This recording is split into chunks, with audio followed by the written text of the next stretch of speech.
ni mmoja kati ya watu ambao wamekuja kuwafariji wafiwa na kushiriki mazishi ya mpendwa wetu Mheshimiwa Halima ambaye ametangulia mbele ya haki. Ndio.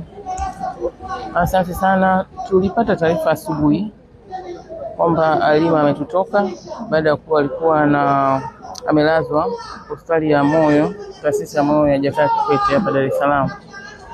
Kwa kweli tulisikitika na tulikuwa na ratiba zingine, tukasema hapana, kwa jinsi tulivyoishi na Halima vizuri na alivyokuwa na upendo, lazima tuje tumzike na tuwape faraja familia pamoja na wazazi wake. Halima alikuwa ni mbunge bado kijana, na mimi kwa nafasi yangu kama waziri wa wanawake nilikuwa najivunia michango yake bungeni. Alikuwa na upendo, alikuwa na mawazo mapana, alikuwa na ndoto za kuendelea kutumikia nafasi hii.